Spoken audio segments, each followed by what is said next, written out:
Good morning. आजची सुरुवात मी आता हायवेवरून करते आहे। आम्ही बँगलोरवरून निघालो आहे, सकाळी 9:30 वाजता निघालो आणि आज आमचा डायरेक्ट रामेश्वरमला पोहोचण्याचा प्लॅन आहे।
कावेरी नदीचं ब्रिज आहे।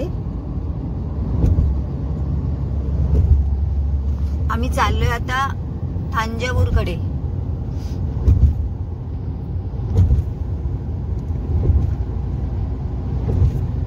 खूप मोठं नदीचं पात्र आहे कावेरी नदीचं। हो,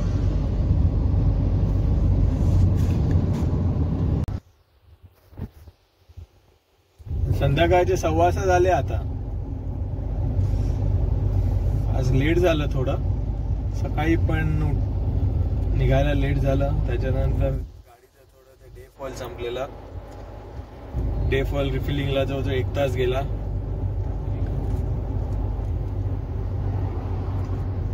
हरकत नाही, तरी सुद्धा प्रयत्न करू आपण जास्तीत जास्त।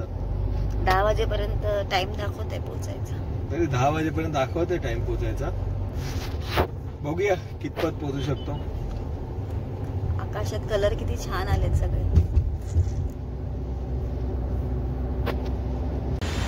ह्या रेस्टॉरंट मध्ये आम्ही आता जेवायला थांबलोय।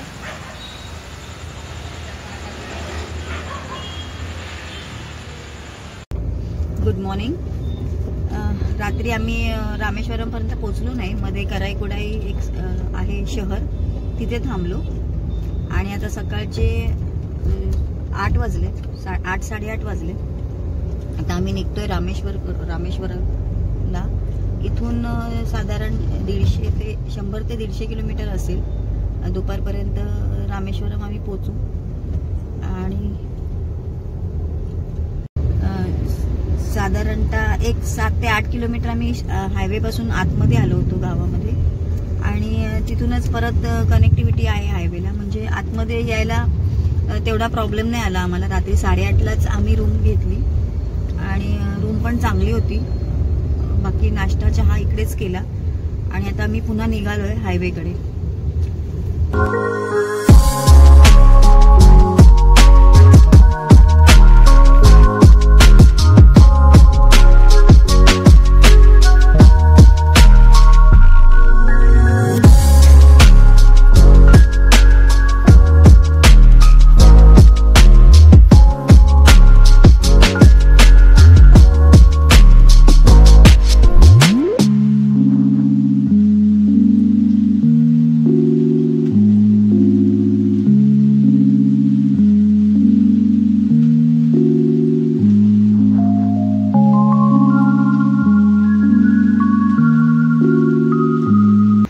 मध्येच आम्ही इथे गाडी थांबवली आहे रोडवर। तर इथे रस्त्याच्या कडेला आहे ना, असे व्हाईट कलरचे तुरे असतात, असे गवत उगवलेत, खूप आहेत।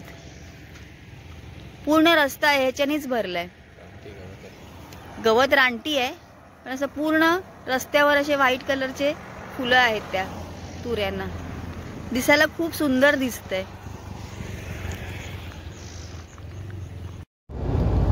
आता आम्ही रामेश्वरमच्या मेन स्ट्रीममध्ये जातो आहोत। तुम्ही स्क्रीनवर बघू शकता आपण कुठे आहोत लाईव्ह लोकेशनमध्ये। त्या लोकेशनवर आपण आता जात आहोत। दोन्ही बाजूनी समुद्र आहे आणि मध्ये एक निमुळता रोड आहे, त्या रोडमधून आपण जात आहोत. आता आपण पब्बन ब्रिजमध्ये एंट्री केलेली आहे. पब्बन ब्रिजच्या एका बाजूला बे ऑफ बेंगॉल आहे आणि दुसऱ्या बाजूला इंडियन ओशन आहे. पब्बन ब्रिजमुळे रामेश्वरम आपल्याला इथे जोडला गेलेला आहे रोडवेने.